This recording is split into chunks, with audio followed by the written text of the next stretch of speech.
Hello students, welcome to my channel Flow Universe. Today we will discuss the section 78 of the Occupational Safety Health Code working. Hello students, welcome to my channel Flow Universe. Today we will discuss the section 78 of the Occupational Safety Health and Working Condition Code 2020. That is related to the building and the other construction worker.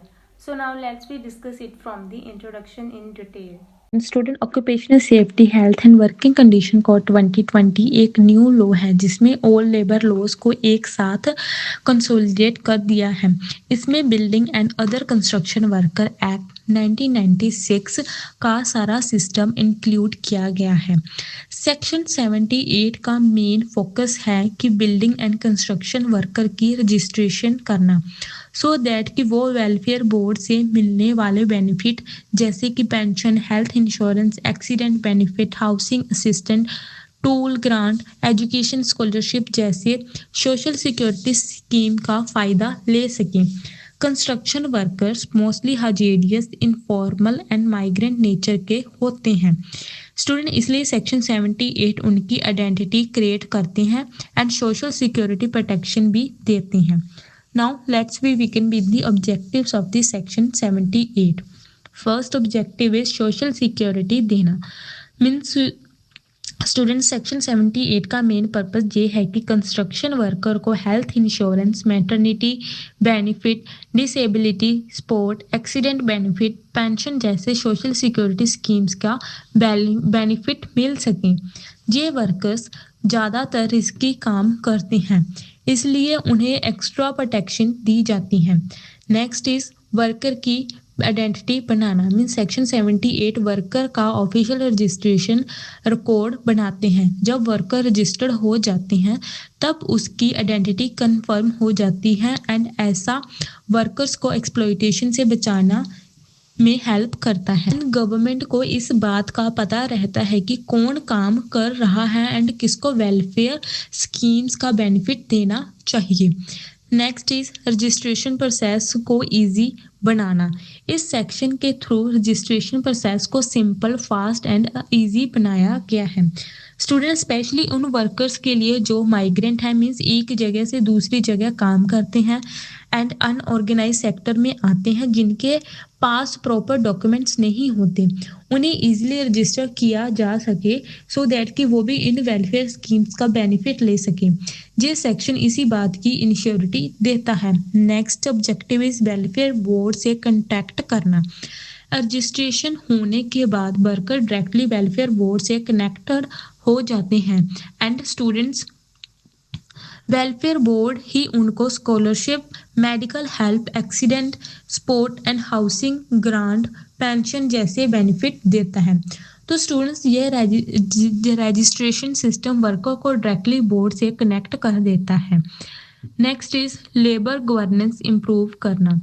Means जब worker का data registered होता है तो वो government को पता रहता है कि कितने वर्कर्स काम कर रहे हैं, उनकी एज क्या है, उनकी लोकेशन क्या है, उनको कौन से बेनिफिट मिलने चाहिए। इस डाटा के बेसिस पर ही गवर्नमेंट बेटर वेलफेयर स्कीम बनाती हैं एंड साथ ही में ये लेबर गवर्नेंस को स्ट्रॉन्ग बनाते हैं। सो स्टूडेंट, ये थे ऑब्जेक्टिव्स जो हमने कुछ डिस्कस किए। Now we will see the features of the section 78। First is registration eligibility. Section 78 बताता है कि कौन कंस्ट्रक्शन वर्कर बनाएगा एंड कौन बेनिफिट ले सकता है। जो वर्कर एलिजिबल होंगे वो वर्कर की एज 18 से 60 ईयर्स होनी चाहिए एंड उसने 90 दिन काम किया होना चाहिए उस इंडस्ट्री में लास्ट 1 ईयर में। Next is minimum 90 days work requirement. Means worker ने 12 मंथ में कम से कम, वही बात मैंने जैसे पीछे रिपीट करी है, पीछे बताइए उसको रिपीट कर रही हूँ, कम से कम 90 डेज बिल्डिंग कंस्ट्रक्शन का काम किया हो तभी ही वो रजिस्टर्ड हो सकते हैं। ये रूल इंश्योर करता है कि सिर्फ जेन्युइन रेगुलर वर्कर ही बेनिफिट ले सके। Next is easy registration process. Section 78 registration को सिंपल बनाता है, जैसे कि ऑनलाइन फॉर्म फिल करना, बेसिक डॉक्यूमेंट्स देना, फी भी बहुत कम देनी पड़ती है इसमें एंड रजिस्ट्रेशन का कोई कॉम्प्लेक्स प्रोसीजर नहीं बनाया गया। Under section 78। Next is identity card issue. Registration के बाद वर्कर को एक आइडेंटिटी कार्ड दिया जाता है जिसमें name, registration number, photo, validity दी होती है एंड इस कार्ड के बेसिस पर ही बेनिफिट वो क्लेम कर सकते हैं। नेक्स्ट इज माइग्रेंट वर्कर के लिए पोर्टेबिलिटी। अगर वर्कर एक सिटी स्टेट से दूसरी सिटी एंड स्टेट में जाते हैं तो भी उसका रजिस्ट्रेशन वैलिड ही रहता है उन वर्कर का। इससे माइग्रेंट वर्कर को हर जगह बेनिफिट मिलने के चांसेस होते हैं। Next is renewal and benefit की कंटिन्यूटी। स्टूडेंट रजिस्ट्रेशन को टाइम टू टाइम रिन्यू करना मैंडेटरी होता है, मीन्स 1 से 3 साल के बाद, मीन्स एंड रिन्यूअल से बेनिफिट कंटिन्यू रहते हैं। रिन्यूअल मिस हो जाए तो बेनिफिट टेम्पररी बेसिस पर स्टॉप हो सकते हैं, बट वो रिन्यूअल के बाद बेनिफिट वापस मिल भी जाते हैं। So student, now we will discuss this section 78। इस सेक्शन 78 के प्रोविजंस को हम अभी डिटेल में डिस्कस करते हैं। वैसे तो आप, यह एक सिंगल सेक्शन का ही टॉपिक है, वैसे तो आपको ओवरऑल ऑब्जेक्टिव एंड फीचर्स से प्रोविजन समझ में आई गई होगी ऑलमोस्ट इन ब्रीफ, बट हम इसको थोड़ी सी और डिटेल में करते हैं। सो फर्स्ट इज सेक्शन 78 का जो सब सेक्शन 1 है, that is deals with the eligibility, means कौन से वर्कर एलिजिबल होंगे इन वेलफेयर बेनिफिट स्कीम्स को लेने के लिए। फर्स्ट इज कि वर्कर को रजिस्ट्रेशन तभी मिलेगा जब उसकी एज 18 से 60 ईयर्स के बीच हो, प्लस वो कंस्ट्रक्शन वर्क में इंगेज होने चाहिए एंड साथ ही में वर्कर ने पिछले 12 मंथ में कम से कम 90 डेज काम किया हो। इससे ये इंश्योर होता है कि सिर्फ रेगुलर कंस्ट्रक्शन वर्कर ही बेनिफिशियरी बनते हैं। Next is registration application under sub section 2। Section 78 sub section 2 के अंदर वर्कर को रजिस्ट्रेशन के लिए एप्लीकेशन देना होता है। ये प्रोसेस सिंपल, बहुत ही सिंपल रखा गया सो दैट कि मैक्सिमम कंस्ट्रक्शन वर्कर रजिस्टर कर सके। अब हम देखते हैं कि रजिस्ट्रेशन के लिए वर्कर को क्या क्या करना होता है। फर्स्ट, उनको एप्लीकेशन फॉर्म सबमिट करना है, तो जो कि ऑनलाइन एंड ऑफलाइन दोनों फॉर्म में कर सकते हैं। वर्कर फॉर्म को ऑफलाइन ऑफिस में जाकर या फिर ऑनलाइन पोर्टल ऐप के थ्रू फिल कर सकते हैं। दोनों ऑप्शन इसलिए दिए गए हैं सो दैट कि हर वर्कर के लिए रजिस्ट्रेशन इजी हो। नेक्स्ट इज डॉक्यूमेंट को सबमिट करना।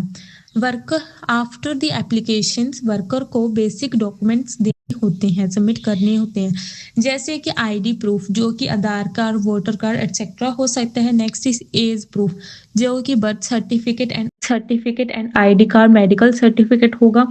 Next is employment proof, means work की डिटेल्स, कंट्रैक्ट का लेटर या फिर pay slip etcetera. Fourth is document simple, जे स्टूडेंट जो जी डॉक्यूमेंट का फॉर्मेट है जो बहुत ही सिंपल रखा गया है सो दैट कि अनऑर्गेनाइज वर्कर को प्रॉब्लम ना हो। Next step is nominal fees देना।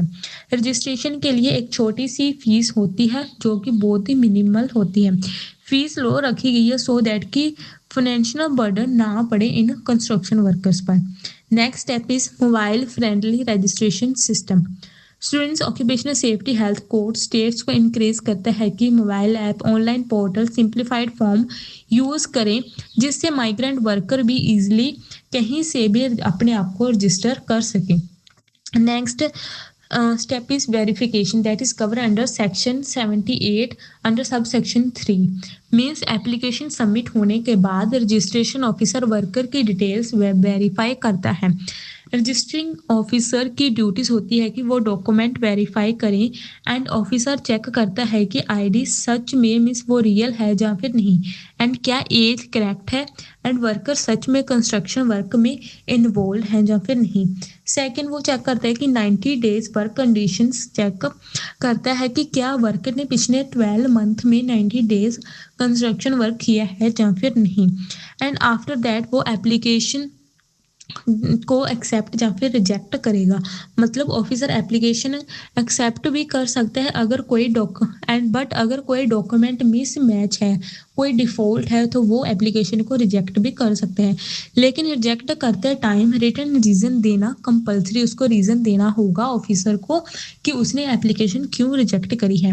एंड वेरिफिकेशन के लिए यूज होने वाले जो डॉक्यूमेंट्स हैं वो होते हैं contractor certificate, attendance sheet, way slip, self declarations and students. ये सिंपल एविडेंस होते हैं सो दैट कि वर्कर को अननेसेसरी प्रॉब्लम ना हो। Next step is after verification that is beneficiary fishery registration that is cover under subsection 4। Students अगर verification successful हो जाए तो वर्कर ऑफिशियली बेनिफिशियरी रजिस्टर्ड हो जाता है। रजिस्ट्रेशन अप्रूव होने के बाद वर्कर का काम जो वर्कर का नेम होता है वो रजिस्टर ऑफ बेनिफिशरीज में ऐड होता है। ये एक ऑफिशियल गवर्नमेंट लिस्ट होती है जिसमें सारे रजिस्टर्ड वर्कर्स का रिकॉर्ड होता है। सेकंड, स्टूडेंट्स आफ्टर जब नेम रजिस्टर हो जाता है लिस्ट में तो उसके बाद वर्कर को सारे वेलफेयर बेनिफिट मिलने लगते हैं, जैसे कि health and maternity benefit, accident and disability support, children's education scholarship, housing grant, pension scheme, funeral assistance, tool equipment के लिए ग्रांट। ये बेनिफिट वर्कर्स एंड उनकी फैमिलीज को फाइनेंशियल स्टेबिलिटी देते हैं। Student after this step identity card issue होता है जो कि सेक्शन 70A सबसेक्शन 5 में कवर किया गया है। मतलब रजिस्ट्रेशन अप्रूवल होने के बाद वर्कर को बेनिफिशियरी आईडी कार्ड मिलता है। आईडी कार्ड में क्या होता है हम वो देखते हैं। उसमें वर्कर का name, registration number, photograph, card की वैलिडिटी पीरियड, ये सब प्रोवाइड होता है। स्टूडेंट ये कार्ड प्रूफ होता है इस बात का कि वर्कर रजिस्टर्ड बेनिफिशियरी है एंड इस कार्ड से वो इजीली बेनिफिट ले सकता है। मीन्स इसी कार्ड के बेसिस पर वो बेनिफिट के लिए लेता है। जैसे कि हमारा किसी जगह एंट्री करनी है तो वहाँ पर एंट्री करने का कोई एडमिट कार्ड होता है ना, वैसे ही इनका जो कार्ड है वो उसको शो करके ही वो अपने बेनिफिट्स ले सकते हैं।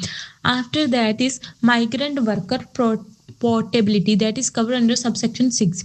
मीन्स इंडिया में बहुत सारे कंस्ट्रक्शन वर्कर माइग्रेंट होते हैं, वो एक स्टेट से दूसरे स्टेट में काम करते रहते हैं एंड उन स्टूडेंट सेक्शन 78 सब सेक्शन 6 उन्हें स्पेशल प्रोटेक्शन देते हैं उन वर्कर्स को। लाइक अगर वर्कर स्टेट चेंज करते हैं तो भी उनकी जो रजिस्ट्रेशन है वेलफेयर स्कीम्स के लिए वो वैलिड रहती है। फॉर एग्जांपल अगर वर्कर दिल्ली में रजिस्टर्ड हुआ हो और बाद में वो हरियाणा या फिर पंजाब में काम करे तो उनको दोबारा रजिस्ट्रेशन करने की ज़रूरत नहीं होती। यही पोर्टेबिलिटी का फ़ायदा है, जैसे कि बेनिफिट उनका रुकता नहीं है। जो उनका वेलफेयर स्कीम्स के बेनिफिट हैं वो माइग्रेंट हो जो उनका वर्क है वो माइग्रेंट होने की वजह से वो रुकते नहीं हैं एंड माइग्रेशन के टाइम वर्कर को प्रॉब्लम नहीं होती, गवर्नमेंट उनका रिकॉर्ड कंटिन्यू ही रखती है। स्टूडेंट ये प्रोविजन माइग्रेंट वर्कर्स के लिए बहुत हेल्पफुल है। स्टूडेंट्स अब हम देखते हैं रिन्यूअल की। मीन्स जो उनको आईडी कार्ड दिया गया एंड जो उनकी रजिस्ट्रेशन है उनको रिन्यू करना भी मैंडेटरी है आफ्टर सम ईयर्स। इसके बाद रिन्यूअल कंपल्सरी स्टूडेंट्स रजिस्ट्रेशन एक फिक्स्ड टाइम के पीरियड के लिए होता है, जैसे कि यूजली 1 ईयर से लेकर 3 ईयर के बीच में एंड इसके बाद रिन्यूअल कंपल्सरी होती है एंड अगर वर्कर रिन्यूअल नहीं करता तो उनको बेनिफिट जो उनके बेनिफिट्स हैं वो टेम्पररी बेसिस पर रोक दिए जाते हैं, बंद कर दिए जाते हैं। एंड बेनिफिट बंद होने का रीजंस ये होते हैं कुछ कि वर्कर कंस्ट्रक्शन सेक्टर छोड़ अगर जाता है तभी ही वो रिन्यूअल नहीं करवाएगा अपनी रजिस्ट्रेशन, या फिर अगर वर्कर किसी और फील्ड में शिफ्ट हो जाता है एंड वर्कर 60 ईयर से ऊपर हो जाए, या फिर वर्कर पेंशन के लिए एलिजिबल हो जाता है एंड रिन्यूअल टाइम पर फिर कोई फ्रॉड डिटेक्ट हो जाना, अगर रजिस्ट्रेशन गलत इंफॉर्मेशन से किया गया हो लाइक, या फिर किसी और रीजंस के कारण। सब सेक्शन 6 के अंदर ये बताया गया है कि आप जो उनका रजिस्ट्रेशन है वो कुछ टाइम पीरियड, स्पेसिफिक पीरियड और टाइम के लिए ही वैलिड होती है। आफ्टर दैट उनको रिन्यूअल कराना होता है एंड अगर वो रिन्यूअल नहीं करवाते तो उनका जो बेनिफिट है वो टेम्पररी बेसिस पर रुक जाते हैं एंड अगर वो रिन्यू करवा लेते हैं बाद में तो वो जो उनको बेनिफिट है वो वापस मिल जाते हैं। एंड इनका जो रिन्यूअल करवाने का रीजंस है, वो रिन्यू नहीं करवाते, उनके क्या रीजंस है वो बताएं। जैसे कि कुछ फ्रॉड डिटेक्ट हो जाते हैं, जो उन्होंने अपना काम ही छोड़ दिया, या फिर फील्ड चेंज कर ली, सो दैट। तो स्टूडेंट ये था हमारा आज का section 78 concept. This deals with the registrations of the building and construction worker। Hope आपको जो टॉपिक अच्छे से समझ में आ गया होगा। जैसे कि हमने वैसे तो एग्जांपल्स इसके डिस्कस कर ही लिए हैं, एंड आपको ऑब्जेक्टिव एंड फीचर से ये ऑलमोस्ट क्लियर हो चुका होगा स्टूडेंट्स। बट हम इसके कुछ और प्रैक्टिकल एग्जांपल्स लेते हैं, डिस्कस करेंगे, सो दैट कि आपको कुछ और क्लैरिटी मिल जाए। फॉर एग्जाम्पल 1 कि माइग्रेंट वर्कर रजिस्ट्रेशन के रिलेटेड जो एग्जाम्पल 1 है वो है माइग्रेंट वर्कर रजिस्ट्रेशन के रिलेटेड। मान लीजिए कि राम बिहार का रहने वाला है, वो दिल्ली में 6 महीने एंड हरियाणा में 6 महीने काम करता है, एंड उसके 90 दिन भी कंप्लीट होते हैं, एंड इससे उसको रजिस्ट्रेशन मिल जाती है, एंड फिर वो हरियाणा जाता है, माइग्रेंट कर लेता है। बट इससे उसकी रजिस्ट्रेशन पर कोई भी इम्पैक्ट नहीं पड़ेगा, क्योंकि उसने माइग्रेंट कर लिया है परमानेंट बेसिस पर, एंड फिर भी उसकी रजिस्ट्रेशन वैलिड रहती है, एंड उसको जो बेनिफिट्स है इस रजिस्ट्रेशन के अंदर वो मिलते हैं। Next is example 2 that is deals with the eligibility failure. मान लीजिए एक सीता नाम की वुमेन है, जो सिर्फ 45 दिन ही उसने काम किया है construction, building and construction work के इंडस्ट्रीज में, तो उसे रजिस्ट्रेशन नहीं मिलेगा, क्योंकि ये भी एक एलिजिबिलिटी क्राइटेरिया है कि उसने पिछले 12 मंथ में 90 डेज काम पीरियड किया होना चाहिए। अगर कोई 90 डेज से कम काम करता है तो उसको रजिस्ट्रेशन नहीं मिलती है। कुछ example 3 and 4 that is deals with the welfare benefit access and renewal miss. इसको हम और डिस्कस नहीं करेंगे, नहीं तो हमारा लेक्चर बहुत लंबा हो जाएगा, आप देख लो, इजी है। Now next we will see the case laws. Students, building and construction work means section 78 से डायरेक्टली रिलेटेड जो केस लॉज हैं, केस लॉज कोई भी अभी तक नहीं आए हैं, क्योंकि सेक्शन 78 न्यू है as per the new code of the occupational safety health and working conditions, इसलिए डायरेक्ट केस लॉस नहीं है इस पर।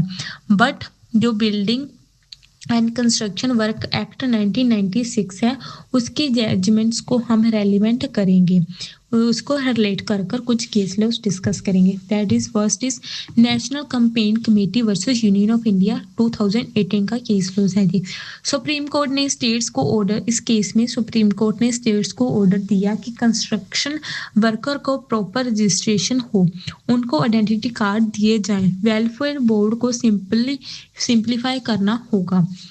तो इस केस में भी सुप्रीम कोर्ट ने ये सारी इंस्ट्रक्शंस दी है जो कि सेक्शन 78 से लिंक करती है, जैसे कि रजिस्ट्रेशन सिस्टम को स्ट्रॉन्ग एंड वर्कर फ्रेंडली बनाने का डायरेक्शन देता है, ये भी सिंप्लीफाई उसका प्रोसीजर रखता है रजिस्ट्रेशन का।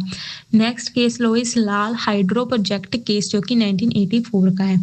इस केस में कोर्ट ने कहा कि construction worker migrant and vulnerable and unorganised होते हैं, तो स्टूडेंट्स इसमें स्पेशल वेलफेयर प्रोटेक्शन जरूरी है। अब हम इसका सेक्शन 78 से लिंकेज देखते हैं। आप वैसे तो आपको समझ में आ ही गया होगा कि कैसा इसका लिंक है। सेक्शन 78 भी worker identification and welfare scheme की नीड को जस्टिफाई करता है। Next is PUTR Asiad worker case versus Union of India 1982। इस केस में कंस्ट्रक्शन वर्कर को लेबर लॉज के पूरे राइट दिए गए हैं, भी एक्सप्लॉयटेशन अलाउड नहीं है। सो स्टूडेंट, आपको जैसे पता ही कि सेक्शन 78 भी फॉर्मल रजिस्ट्रेशन एंड प्रोटेक्शन को सपोर्ट करता है। Next case low Lanco and power limited versus state of UP 2016 का केस है।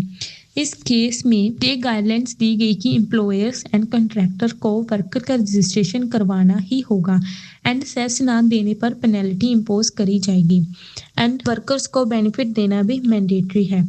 एंड स्टूडेंट्स, अब अगर हम सेक्शन 78 देखें तो सेक्शन 78 भी रजिस्ट्रेशन एंड बेनिफिट इंश्योर करता है, हर अथॉरिटी के ऊपर ये ड्यूटी इम्पोज करता है कि हर अथॉरिटी को रजिस्ट्रेशन एंड बेनिफिट इंश्योर करने होंगे। स्टूडेंट्स, ये थे हमारे कुछ case laws, illustration, overall concept. तो हम इस सेक्शन 78 की इंपॉर्टेंस देखते हैं कि सेक्शन 78 क्यों बनाया गया है एंड क्या देता है ये।